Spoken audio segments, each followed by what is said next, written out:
Hey everyone, today we're doing an IKEA video. It's not a full-blown course like I have done in the past. This is kind of a spin-off on my 5-part series on how to install an IKEA kitchen. And this is just more running through a few tips today. My friend Tim, he's a plumber, handyman. He's doing this whole building by himself. And he watched my videos. He's, I'll leave it up to him if we get a chance to see him, but he really enjoyed the series, but they're pretty lengthy and quite detailed. So today we're just gonna run through a few tips because Tim had called me and said, hey, can you just give me a hand? I'm kind of stuck on a few things. I just want some confidence moving forward that I don't get too far and have to take everything down and rebuild it again. So we're just gonna run through some tips and some ideas. I'm always gonna refer back to the IKEA series that I've done because it's completed. I try to cover everything in there. One thing I'll say right off the bat is we have wooden bases. We custom build our own wooden bases, and that allows us some flexibility in design and some other features, as you'll see. So we'll get into this right now. Let's just start over here and we'll pan around and go through the information. So the next clip, I'm also gonna make a clip on knowing what filler panels and what sizes of panels IKEA has available. Because once you know that, you know what you can get away with by building custom panels and being able to get away with certain things. So if you know what's available there, it'll help you plan out your IKEA project as you go. So over here, we have, this is the location of the fridge. This is his corner cabinet unit. Tim thought this was slightly out of square. We verified that. I won't get into that right now, but it's actually pretty square. But what he's done is, because we have the wood bases, he's actually pulled this cabinetry off of the wall. And the reason he pulled it off the wall is because his dishwasher here, he needs to have 24-inch opening, which he has for the dishwasher. So you see that. Now, there's two ways he could have done that. He could have kept the cabinets back against the wall and then just done some filler panels to create the 24, okay? He could have done a filler panel here, or he could have done a filler panel in here. This one, I don't think I would have done it that way. There's a lot of different options that you can do. He decided to pull it this way. I don't wanna mess anything he's done. He's done a good job so far. What I'm gonna do now is, he's like, hey, so how can I manipulate this? How can I make it work now that this set of cabinets right here is deeper? And that's why watching my other tip video on the panels, once you know the panels, you know what you can get away with. So they make a 36 by 96 panel, and that's, you can use for the gables for the fridge. So the gables, I'm gonna run the gable right to the floor and all the way up to the top of the uppers up here.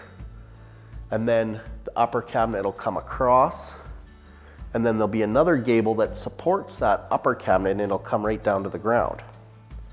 Now, unlike some of their other panels that are only they call them a 24 deep, but they're like 24 5/8, is this 36 by 96 panel you can cut to any depth. So now, what I'm gonna do is, I have, let's call it 25 for lack of a better term, 25 here, plus my door is 25 3/4. If I was using standard, like a 24 by 90 panel, it wouldn't actually overhang the doors, and it wouldn't look right. But now I have the bigger panel, I can cut it to length or cut it to width. So I'll cut these panels at 24 3/4 or 25 3/4. There's a few other things I'll verify, but I'm not making a full-blown series. I'm just gonna try to make this video quick. But anyway, I can come up with that panel. I have the extra depth, so being off the wall doesn't affect anything.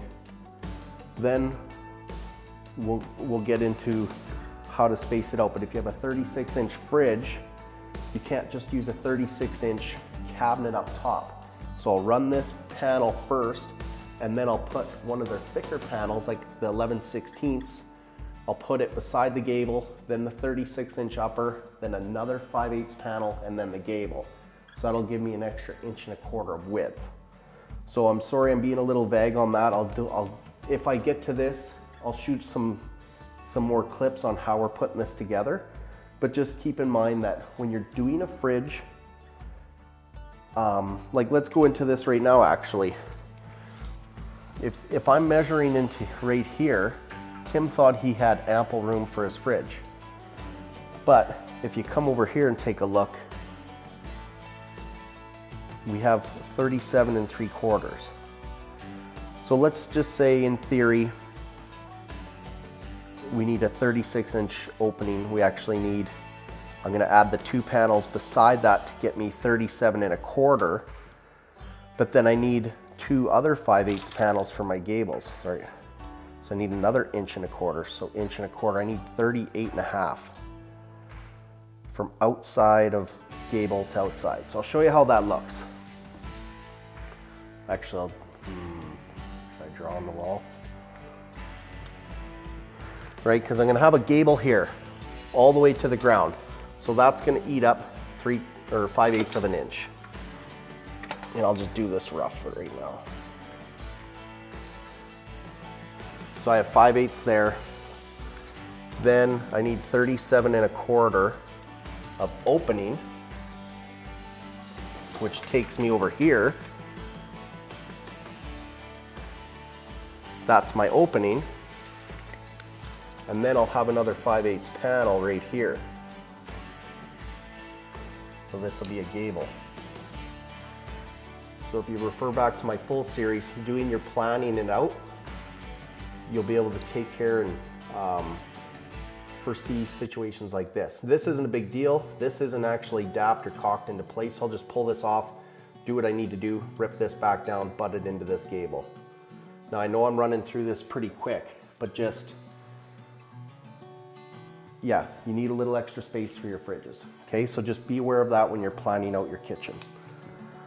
So here we've already kind of covered this, the 24-inch width. We don't need a filler panel here, and we don't need a filler panel there.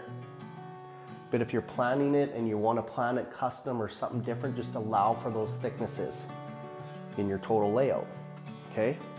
So the countertop will run all the way across here. One thing you want to keep in mind is make sure that like Tim actually ran a string. You can see his little string line here. He ran a string all the way across here to make sure this was in line.